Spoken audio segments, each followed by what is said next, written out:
J'ai l'impression de faire, je suis genre un chimiste là. J'ai bon espoir en mon âme de créateur. Je suis perdu. Alors Kevin, peux-tu nous dire ce qu'il faut faire ensuite? Travailler.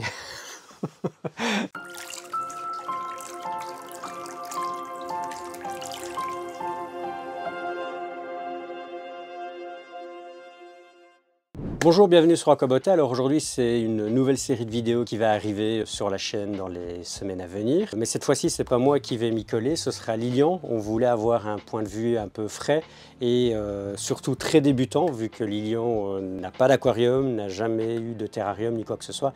Et on voulait apporter une pointe de débutant dans cette série de vidéos pour vous montrer les erreurs qui peuvent être faites et tout ce qui s'ensuit. Et pour les plus fidèles d'entre vous, vous aurez peut-être reconnu sa voix sur les shorts et sur quelques vidéos présentes sur nos réseaux sociaux. N'oubliez pas qu'il n'a jamais fait d'aquarium, jamais touché un terrarium et que l'objectif aussi de cette vidéo, c'est de vous montrer les erreurs qu'un débutant peut faire en commençant. Moi je vous laisse avec lui pour son premier Wabikusa. Bon, et bien on est parti pour une nouvelle aventure. Je me lance dans un truc que je ne connais absolument pas. Je ne suis pas du tout dans l'aquariophilie, donc c'est vraiment nouveau pour moi. Donc on va s'attaquer à ce petit terrarium kit qui est un Wabikusa. J'ai pu regarder un peu sur internet. Wabi ça veut dire naturel et Kusa ça veut dire herbe, donc à mon avis, c'est recréer du coup un environnement naturel donc dans ce terrarium. Donc c'est parti pour unboxer et voir un petit peu tout ce qui se trouve dans cette boîte. Donc ça nous vient de la marque Chiros, si jamais pour les connaisseurs. Alors, donc on a une Magnetic Light, donc voilà. Il y a une autre petite boîte qu'on découvrira après. Alors là, c'est là que ça devient dangereux.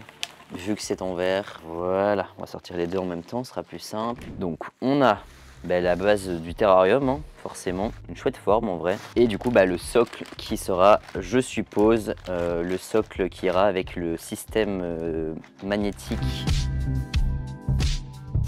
Donc voilà, en gros on a 5 pièces qui constituent ce kit tout simplement. Donc comme je l'ai dit, la Magnetic Light, le terrarium en lui-même, le socle magnétique et ici je sais pas encore trop ce qu'il y a dedans, mais je suppose, ouais voilà c'est ça, c'est l'alimentation pour le système magnétique. Donc en somme, ça m'a l'air plutôt simple quand on voit ça, ça n'a pas l'air d'être trop complexe. Maintenant il va falloir voir un petit peu comment est-ce qu'on se débrouille, puisque comme je vous l'ai dit, je n'ai absolument aucune expérience et que je ne sais pas par où commencer. Bon, alors je vais voir un petit peu ce qui se passe à l'intérieur de cette petite boîte de Magnetic Light. Donc on a quelque chose de magnétique, donc je sens que ça s'accroche. Je suppose que ça doit être une sorte d'aimant. On va l'ouvrir, voilà, ok. Et après on a encore une petite boîte avec du câble.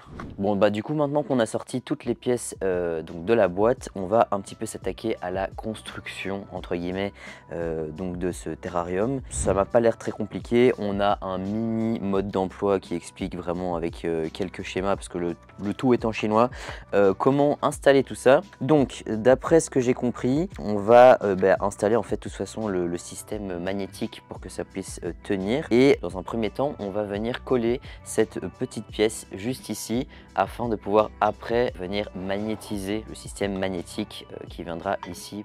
Il colle déjà en soi, mais c'est pour plus de sécurité et pour éviter que ça ne tombe dans le terrarium, ça paraît évident.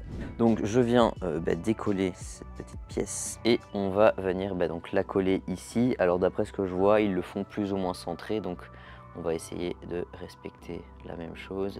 Voilà, ça me paraît bien. Et donc théoriquement, ceci vient se plaquer là comme ça. Ça c'est une première chose. Alors ensuite on a cette petite plaque en plastique en fait qui va un peu servir de couvercle pour le terrarium. Comme on peut le voir, on a un léger espace qui laisse passer un petit peu d'air dans le terrarium, et je vois que j'ai oublié de retirer le petit film. Voilà, donc jusque là, c'est pas trop compliqué, je pense qu'on s'en sort bien. Bon, et bien maintenant qu'on a passé en revue tout ce qu'il y avait à mettre en place pour que tout soit donc effectif, je me retrouve donc avec ma petite base en verre, mon petit ballon, et je suis désormais perdu. Alors Kevin, peux-tu nous dire ce qu'il faut faire ensuite. Bah alors là, on va commencer à faire le sol et après ce sera le décor. Ça, ce sera ton inspiration. Évidemment. Alors soit on peut travailler avec des sols techniques, soit on peut travailler avec du gravier. Ça, c'est un peu un choix en fonction de ce qu'on a envie de faire. Alors, donc, on travaille là du coup avec du charbon actif de la marque de chez JBL. Tu peux nous dire vite fait à quoi ça sert ça? Alors le charbon actif, c'est pas obligatoire de mettre dans un wabi-kusa. On le met ici en fait pour éviter un développement bactérien et des moisissures, parce que on va quand même être dans un environnement très humide. Et l'objectif, ça va être de mettre une petite couche dans le fond, dans le but d'enlever toutes les petites impuretés qu'il pourrait avoir avec l'eau qui va entre guillemets un peu stagner. Donc si j'ai bien compris, ici en fait le charbon ça a un rôle un petit peu comme même pour filtrer son eau, etc. C'est vraiment plus dans l'idée d'éviter toute bactérie, etc. Ça a plus un côté réparateur, préventif. Ça va principalement servir à épurer, comme on dit. Moi je découvre même l'ouverture du produit.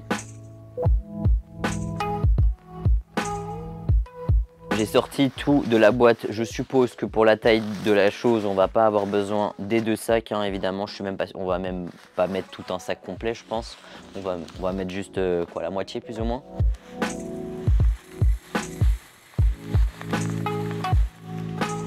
Bon là, on est bien, non?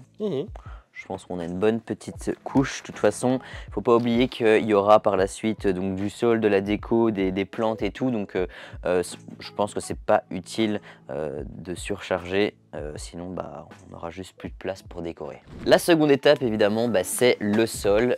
Je rappelle qu'on vous a déjà sorti une vidéo sur les sols. Donc si jamais vous voulez vraiment plus d'explications, que ce soit sur les sols techniques ou tout autre type de sol, n'hésitez pas à aller la voir. Elle sera dans le petit i là ou là, je sais jamais. Alors Kevin, pourquoi est-ce qu'on utilise du sol technique et pas un autre sol? Ça, c'est plus par facilité ou... Par facilité et accessoirement parlant, parce qu'on avait un sac d'ouvert. D'accord. Non mais voilà, écoutez, c'est vrai que ça sert à rien d'ouvrir tous les produits, hein, puisque le but c'est de les vendre et pas de les ouvrir.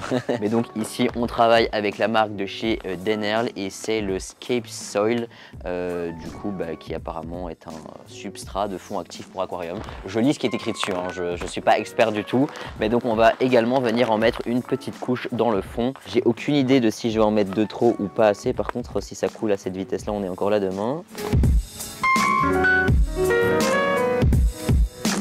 Bon j'en ai mis une grosse dose, je vous avoue que je ne pensais pas en mettre autant, mais apparemment il faut en mettre pas mal, donc là je vais un peu tasser. Une baguette magique est arrivée en cette période d'Halloween sur ma table, je pense que c'est pour ratisser. Évidemment tous nos produits qu'on vous présente ici sont en vente sur Aquabotta, donc n'hésitez pas si jamais, tous les liens sont dans la barre de description. La suite de l'étape ça va être mettre des plantes pour que ce soit forcément un peu plus joli. Donc j'ai essayé de faire vraiment un petit tas qui monte comme ça sur le bout et ici c'est resté un peu plus plat. Après ce sera certainement amené à changer dans le futur. Maintenant qu'on a fini donc de mettre le sol dans le terrarium, on va s'arrêter là pour aujourd'hui parce que la suite demande un petit peu plus d'imagination et que comme je n'ai pas encore prévu ce que je voulais faire, je préfère me laisser le temps de réfléchir une petite semaine dessus pour pouvoir avoir vraiment de chouettes idées. Mais je vais pas vous laisser comme ça, je vais quand même vous montrer un petit peu à quoi ressemble le système avec la lampe magnétique parce que c'est quand même sympa de voir à quoi ça peut ressembler. Elle est branchée et vous me direz ok c'est peut-être pas ouf, moi je voulais pas une lampe bleue comme ça, je trouve ça pas terrible, mais nos amis Chiros ont une application du coup qu'il faut télécharger au préalable. Donc une fois que vous avez créé votre compte, vous arrivez sur l'application où il y a absolument rien forcément parce que il y a encore rien de connecté et vous allez simplement appuyer sur le petit plus en haut à droite. Vous pouvez mettre en gros le type d'aquarium que vous avez, donc si c'est un aquarium, si ce sont avec des crevettes, des poissons, des plantes ou alors il y a autre. C'est vrai qu'ici c'est un peu plus particulier, donc c'est ce qu'on va mettre. Et on va appeler, vous savez quoi, mettez-moi dans les commentaires si vous avez une idée du nom qu'on pourra donner à notre terrarium et celui qui aura le plus de votes, ce sera le nom qu'on choisira. Donc pour l'instant, on va l'appeler Mystère et on pourra changer son nom plus tard. Donc ça, c'était vraiment plus pour le setup de votre aquarium ou en tout cas de la chose que vous voulez éclairer. Ensuite, vous allez sur le petit onglet Appareil, vous faites de nouveau plus et il va rechercher directement. Je clique dessus, Magnetic Lights. Ok, vous pouvez régler, d'après ce que je vois, les rouges et les verts dans le mode manuel. Vous avez un mode auto aussi, où là c'est éteint. Et vous avez aussi un mode custom, où vous pouvez vraiment choisir vos couleurs. Donc par exemple dans le mode manuel, on va mettre par exemple le rose à fond, enfin ils appellent ça rouge mais c'est plus du rose. Vous voyez, ça fait vraiment une couleur un peu plus rose. À l'inverse, si j'augmente le vert, bah, ça devient vert. Et si vous faites un mix des deux, je suppose que ça fait un mélange des deux. Et là, c'est à peu près la couleur de base qu'on avait. Alors, par contre, je vois qu'en fait, ils nous ont dit de mettre ça au milieu, mais ça n'a pas trop de sens parce que c'est pas centré. En gros, c'est du bon sens. Il faut que ça éclaire la source principale. Et donc là, c'est bien en face de l'ouverture donc du Wabikusa. Donc voilà, comme ça, vous avez un peu vu tout le démarrage donc au même stade que moi, hein, parce que moi, je découvre totalement. Je suis totalement novice dans cette expérience. J'ai donc mis, je le rappelle, une petite couche de charbon et ensuite un sol technique pour donc, les premières couches dans ce Wabikusa. Et pour la suite, la semaine prochaine, on se retrouvera donc pour l'installation des premières plantes et des premiers décors comme je l'ai dit. Mais je vais me laisser un petit temps pour un peu réfléchir et voir un petit peu ce que j'ai envie de créer puisque j'ai envie de faire les choses bien quand même.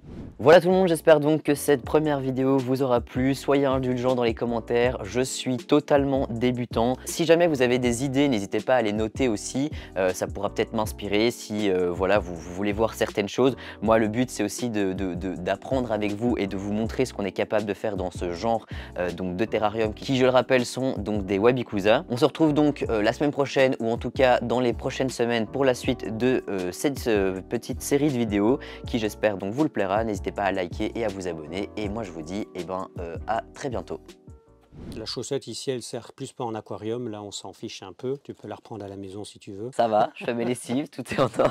C'est ce qu'on appelle le terrarium kit ici, donc un Wakibusa. Ah c'est Wabi, j'ai dit quoi? Dans le Yabi. Putain. Même sans caméra il veut.